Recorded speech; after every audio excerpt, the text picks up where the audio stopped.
selesai. Baik, belajar kita mulai saja ya. Bismillahirrahmanirrahim. Assalamualaikum warahmatullahi wabarakatuh. Puji dan syukur dan kita panjatkan kepada Yang Maha Kuasa. Kita masih bisa dipertemukan kembali dalam belajar kali ini.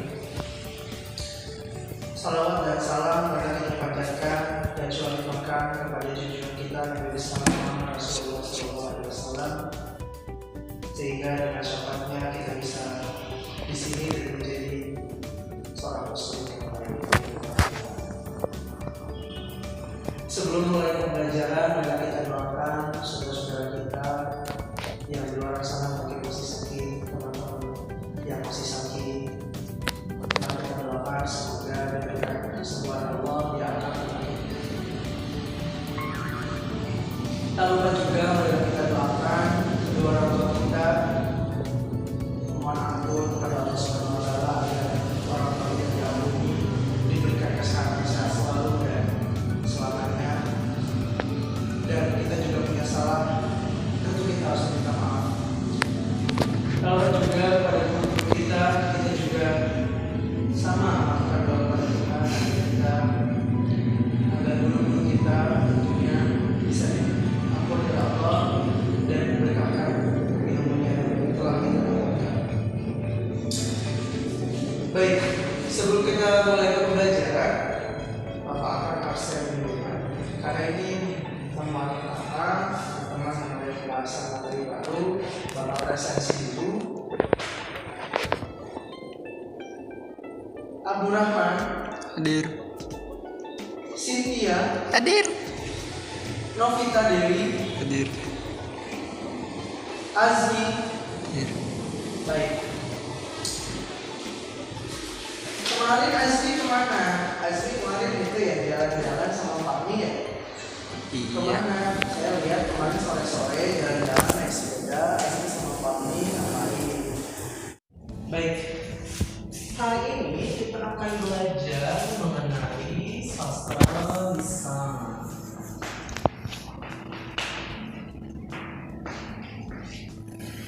Dimana kita akan buat dulu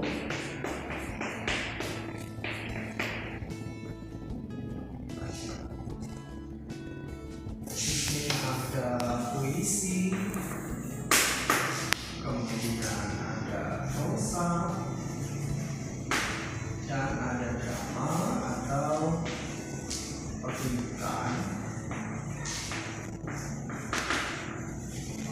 Nah, ini secara garis besarnya kita perlu juga ketahui dulu apa yang dimaksud dengan sastra lisan, apa yang dimaksud dengan puisi, apa yang dimaksud dengan prosa, apa yang dimaksud drama atau pertunjukan. Yang akan kita gali lebih dalam lagi pada hari ini itu mengenai prosa. Sebagai tindak lanjut dari kemarin, kita sudah memahami tentang puisi. Sebelum kita lanjutkan ke prosa, kita mesti mengingat lagi apa itu sastra lisan. Sastra lisan menurut Profesor Susiana itu merupakan wujud atau kebudayaan satu daerah yang disebarkan atau disampaikan, kemudian digenerasikan melalui mulut-mulut atau secara oral atau secara verbal. Nah, kita juga tidak tahu sastra lisan itu siapa, artinya anonim, siapa yang menciptakannya kita tidak tahu juga. Kemudian sastra lisan juga menggambarkan satu keadaan masyarakat di zaman dahulu gitu. Jadi dengan itu sastra lisan merupakan bentuk kebudayaan daerah atau masyarakat pada masa lampau itu yang tidak kita ketahui. Bentuknya banyak, ada berbentuk prosa, kemudian berbentuk puisi, ada juga berbentuk drama atau pertunjukan. Nah, yang kita akan gali pada hari ini ada sebuah prosa yang nanti kita akan bahas mengenai sebuah cerita rakyat. Baik, sebelum kita memasuki prosa, kita juga mesti tahu ya apa ciri-cirinya, kemudian apa juga fungsinya gitu. Nah, ciri-ciri daripada sastra lisan itu pertama adalah lahir daripada masyarakat masyarakat dan tumbuhnya juga di masyarakat. Jadi karena ini merupakan salah satu cita rakyat ini datangnya dari rakyat dan memang lahirnya dari rakyat, kemudian juga berkembangnya dari masyarakat itu. Kemudian yang kedua, anonim. Anonim sendiri maksudnya tidak ada yang tahu atau tidak punya pengarang atau tidak punya penulis. Dia tidak ada seorang pun yang tahu mana siapa yang nulisnya, siapa yang mengarangnya. Jadi itu yang kedua itu adalah anonim. Kemudian menggunakan bahasa si masyarakat itu sendiri. Jadi kalau misalnya ceritanya atau sastralisannya berasal dari Jawa Barat, ya tentu akan menggunakan bahasa Sunda. Atau misalnya ceritanya atau sastralisannya itu berasal dari Batak, tentu akan menggunakan bahasa Batak. Atau dari Tanah Riau, tentu akan menggunakan bahasa Melayu. Nah, kemudian juga menggunakan ataupun disampaikannya dari mulut ke mulut. Nah, jadi masyarakat sastralisan itu disampaikan dari mulut ke mulut, maksudnya ceritanya dari seorang A ke orang B disampaikannya mulut ke mulut. Tak lecet kalau bahasa Sunda.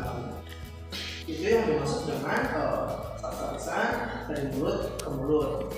Kemudian ada menggunakan versi gaya bahasa lisan. Tentu karena penyampaiannya melalui oral, verbal dari mulut ke mulut, maka gaya bahasanya juga gaya bahasa yang renyah gitu ya. Gaya bahasa yang lebih enak didengar, kemudian lebih light gitu ya, lebih ringan gitu dibicarakan ataupun disampaikannya. Kemudian spontan, maksudnya spontan itu impromptu ya.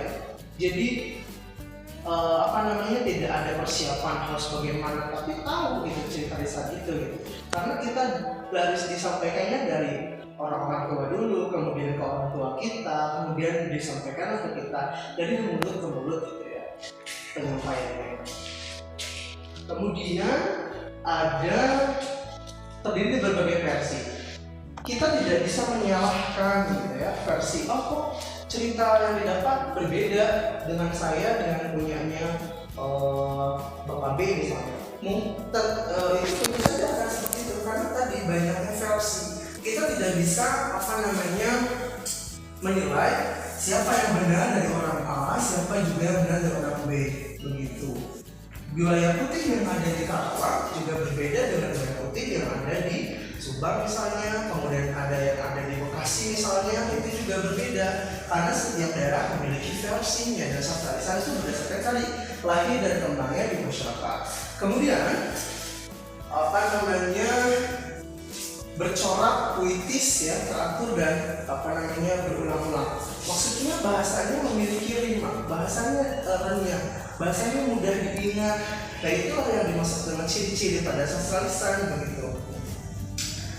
Kemudian tidak ada yang namanya mementingkan mana yang benar, mana yang salah. Tadi karena berbagai versi, kemudian tidak di sini tidak dijadikan parameter yang itu iya benar, itu yang salah gitu.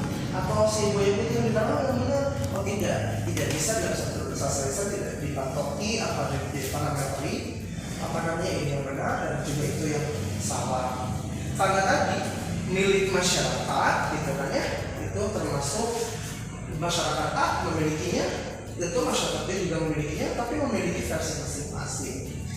Baik, selanjutnya ada fungsi daripada sastralisan, ada menyebarkan pengetahuan. Sudah jelas sastralisan juga turut menyebarkan pengetahuan. Kita tahu akan sejarah kita tahu akan budaya kita di sini gitu ya.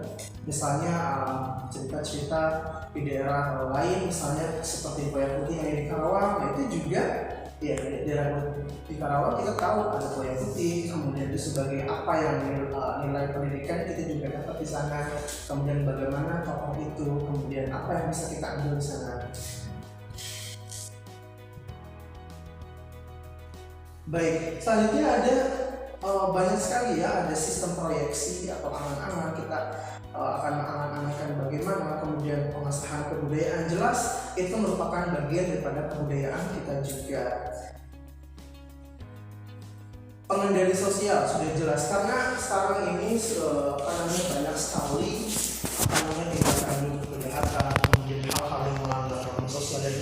maksudnya pada penggiat sosial adalah kita dibentuk kebersamaan gitu. Kita dibentuk punya satu daerah itu punya satu sosialisan, kita berpegang teguh itulah yang kita punya. Kemudian itulah juga yang menyadarkan kita bahwasanya kalau kita salah kita punya aturan itu dan kita harus mematuhi pedoman itu.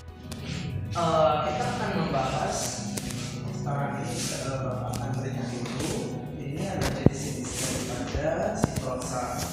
Nah, ada mite ini terkait dengan penciptaan gitu ya, kemudian besarnya para dewa ya, ini yang berkaitan dengan keagamaan, ini sebuah mite. Kemudian legenda seperti asal usul gitu ya, ini legenda. Kemudian cerita-cerita seperti misalnya legenda Malin Kundang, kemudian legenda Sungai Citarum, ataupun legenda Buaya Putih, itu termasuk legenda. Kemudian ada epik.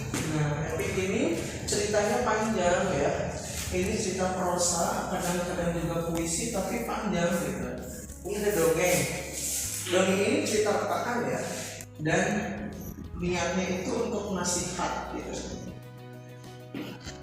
Lebih spesifik ke nasihat.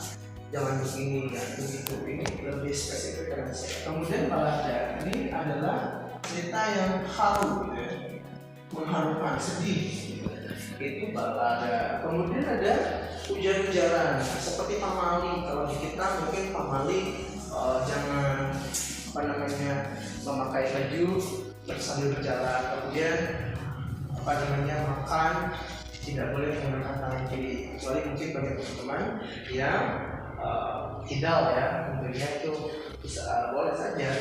Kemudian aturan ada, misalnya seperti kita harus begini, kita harus begitu, itu berkenaan dengan aturan ada. Nah, yang akan kita pelajari adalah mengenai legenda. Kita akan menceritakan atau kita akan dengarkan, kita akan sama-sama bahas ceritanya, legendanya ada di dalam kita sendiri. Legenda apa? Ini cerita rakyatnya adalah Juri Topeng. Ini ada di dalam kita. Teman-teman sudah tahu, kalian juga pasti sudah tahu tentang cerita Juri Topeng. Tapi kita akan saling mempelajari bagaimana cerita Juri Topeng itu. Nah, Juri Topeng ini cerita di daerah kita ya, yang mana seorang perempuan penari ya, yang Juri Topeng ya, yang mana dia tuh luar biasa. Dia tuh diulur-ulurkan gitu ya, dia disanjung-sanjung oleh masyarakat. Semua orang menyukai si tokoh ini. Semua orang suka banget sama penari topeng ini. Selalu dapat kepeng banyak. Kemudian para laki-laki jelasin, tapi bahkan bukan cuma laki-laki ya, perempuan, ibu-ibu, ya, kaula muda, kaula tua, kemudian siapapun orang yang melihat penari topeng ini suka gitu. Orang juga tidak segan untuk kasih ya, untuk memberi kepeng yang banyak, kemudian vokal, kemudian juga tidak kayak barang-barang lain, kemudian barang bawaan juga sama.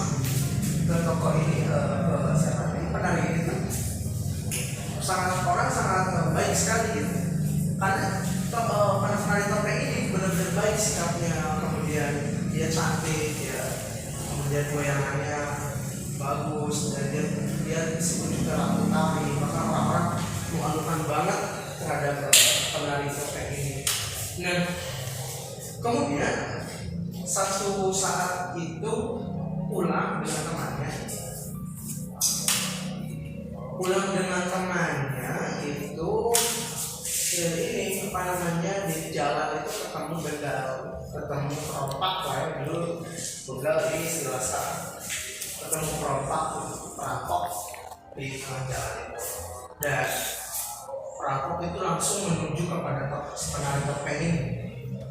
Sama temannya, dia pulang dengan temannya ya, si penari topeng ini, sama-sama penari topeng, tapi memang orang sudah melihat penari topeng ini lebih cantik. Kemudian orang bukan hanya si begal dan si perampok ini. Si perampok ini senang melihat dia, dan satunya temannya pergi begitu saja tanpa memikirkan perintah ini. Nah, dia disetubuhi ya, oleh perampok itu, kemudian dibunuh karena tidak ingin ketahuan dibunuh, dan mayatnya dibiarkan begitu saja, hanya ditimbun oleh rumput-rumput hilang-hilang seperti itu. Nah, apa yang bisa kita ambil sisinya daripada ini? Tentu ini menyadarkan kepada kita bahwa perbuatan seperti itu tidak baik. Kadang memang kita ketika kita dicintai pasti ada saja, ketika kita sukses pasti ada saja orang yang ingin kepada kita, itu pasti. Dan ini jadi pelajaran bagi kita agar kita tidak menjadi orang seperti perampok itu. Dan juga kita juga tidak bisa berlaku ya, bersikap seperti temannya yang tadi kabur. Itu tidak teman sekali, bukan sahabat sekali gitu ya. Teman yang kesusahan, dia bukan yang menolong tapi malah pergi gitu. Nah, nilai yang kita bisa ambil dari sebagai tadi fungsi daripada sosialisasi ini, tentu ini sebuah upaya pendidikan menyadarkan kepada kita agar kita tidak salah gitu ya, agar kita, dan bukan berarti tadi bunuh gitu. Kita mencontoh juga kebaikan daripada tokoh si Putri Topeng ini, tokoh Putri Topeng. Dia walaupun baik, dia walaupun terkenal, dia walaupun dia lulukan, dia jadi idola, tapi dia tidak pernah sombong ya. Egonya tidak tinggi gitu ya. Dan ini yang bisa kita ambil, dan ini yang harus kita ambil. Ketika kita sudah di atas, kita tidak boleh sombong gitu. Kita tidak boleh berperilaku tidak baik, berperilaku rendah. Kita harus tetap menjadi manusia yang baik. Walaupun kita sedang ada di atas angin, kita ada di puncak kejayaan, kita tidak boleh sombong. Dan ini juga tahu bahwa ketika kita punya niatan buruk untuk lewat daerah itu, daerah si tempat mungkin dibunuhnya si Putri Topeng, kita juga nggak boleh ini sembarangan. Kemudian kita nggak boleh punya niatan buruk agar kita tidak juga kena imbasnya. Dan ini menjaga kita untuk kerja keras, kemudian tidak boleh sombong gitu. Ketika ada orang lain kesusahan, kita juga perlu bantu, jangan meninggalkan begitu saja. Sekarang kita cari bagaimana informasi gitu ya. Tadi kan sudah Bapak jelaskan di awal bahwa ini informasinya begini. Tapi bagaimana cara mencari informasi ketika diberikan, kalian akan lebih menganalisis kita tadi ya. Pertama, siapa saja tokohnya ya, siapa saja tokohnya. Kemudian bagaimana watak mereka.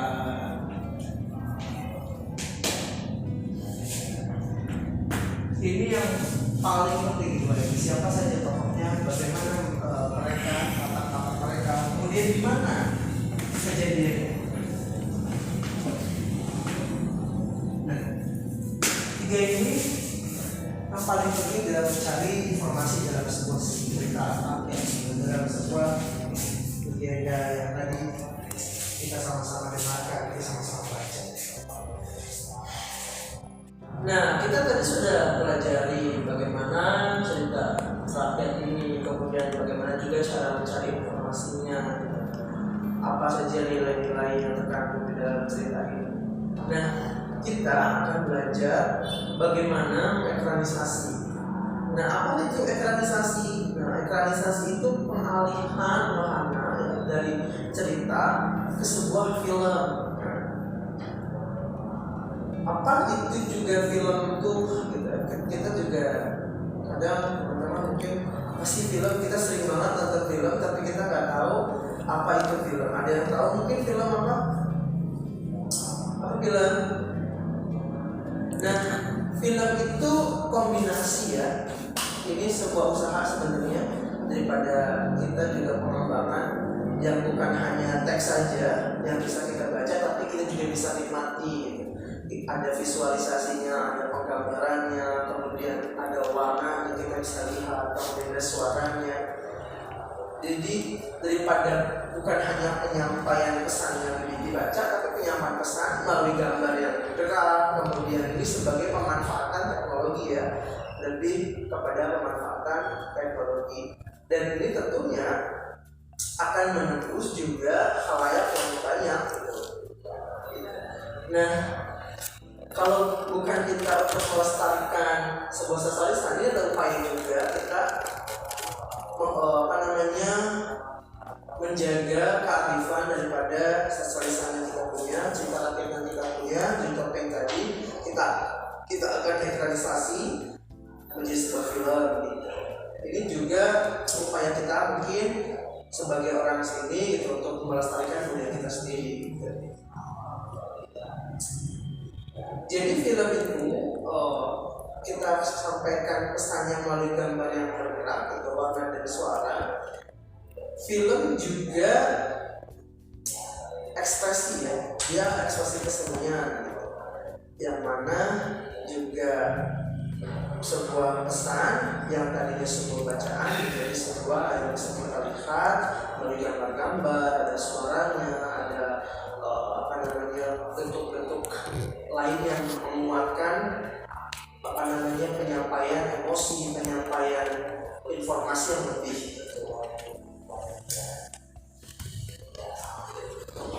Ada daripada struktur daripada si film ini. Pertama ada keutuhan, artinya film juga perlu sama, artinya alurnya tidak beda dengan cerita yang tadi, cerita yang tadi. Kemudian ketergabungan, artinya tidak ada kesimpulan di awal, kemudian ada tekanan bagaimana apa saja bagian apa yang jadi klimaks, bagian apa yang menjadi anti klimaks, bagian mana yang ditekan supaya untuk sedih, bagian mana yang ditekan untuk membangkitkan deg-degan gitu ya. Itu yang berkenaan dengan interest gitu. Jadi membangkitkan orang akan melihat sebuah film kita. Ada struktur lahiriah dan juga struktur batinnya. Ada tentunya eksposisi ya, lebih kepada keterangan tempatnya di mana sejadi topeng ini ya, ada di dalam kita gitu. Di Legon Kulon. Kemudian ada titik serangan, lebih ke bagaimana konfrontasi awal dan kekuatan-kekuatan yang saling bertentangan. Kemudian ini lebih kepada awal eksposisi pengenalan daerah, kemudian bagaimana mula-mulanya cerita ini harus masuk ke konflikasi, artinya menunjukkan interaksi antar tokoh satu dengan tokoh lain gitu. Kemudian ada penemuan informasi, artinya bagaimana si ini menemukan karakternya atau bagaimana dia gitu.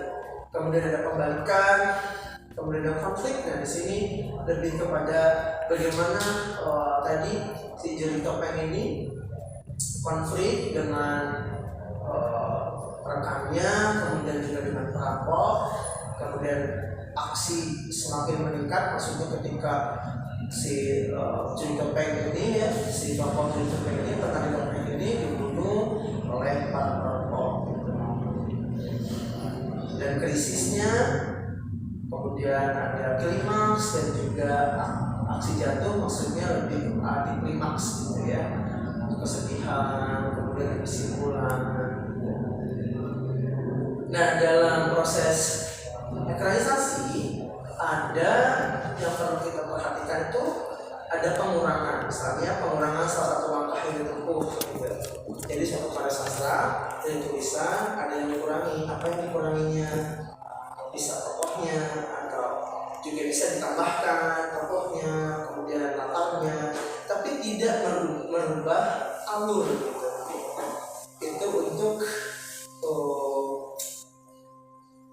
proses daripada ekranisasi.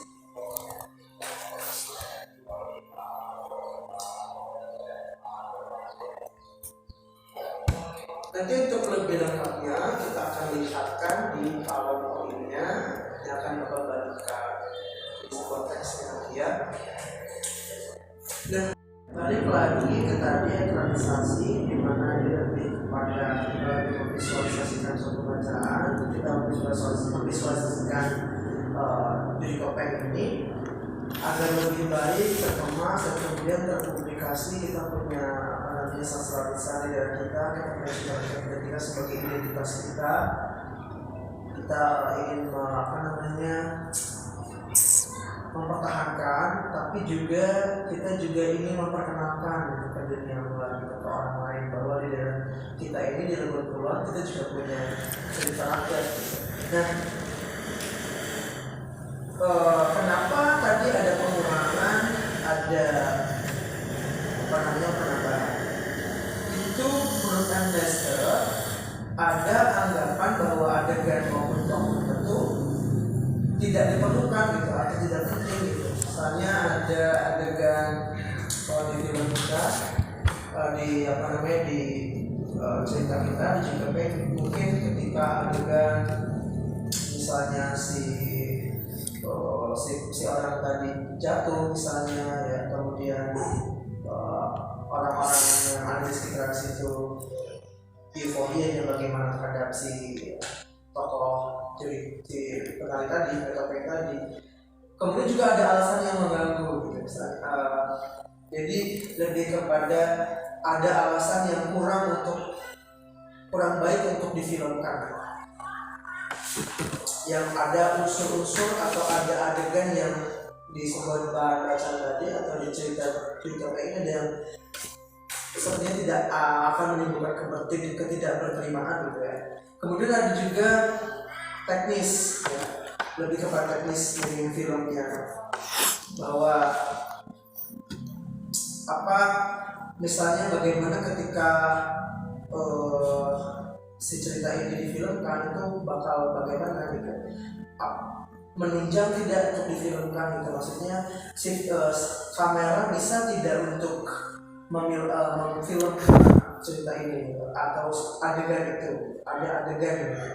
Itu yang mungkin bisa dikurangi, atau ada yang kurang akan lebih pinjam lagi, akan lebih menarikkan lagi, itu bisa juga ditambahkan.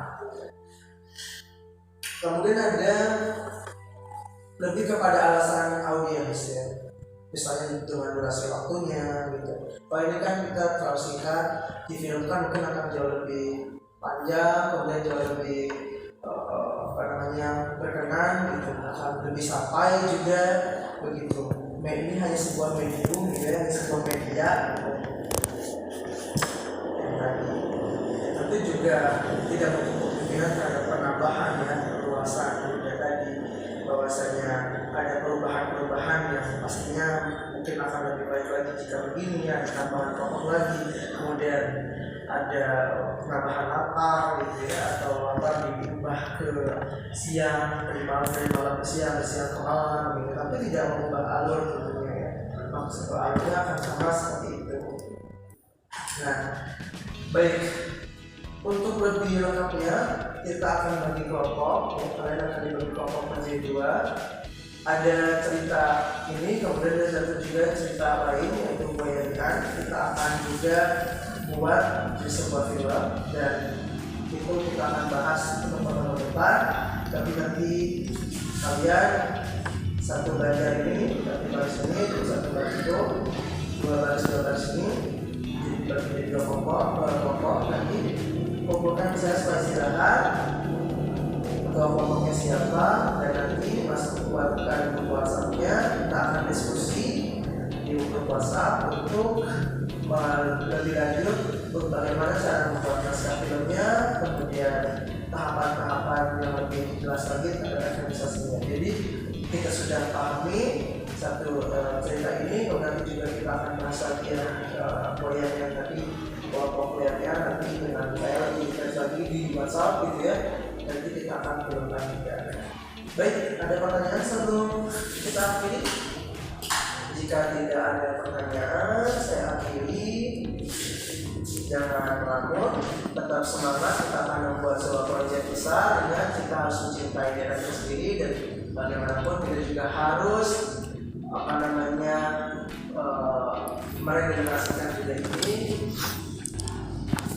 lebih luas lagi. Baik, terima kasih. Itu saja yang dapat saya sampaikan.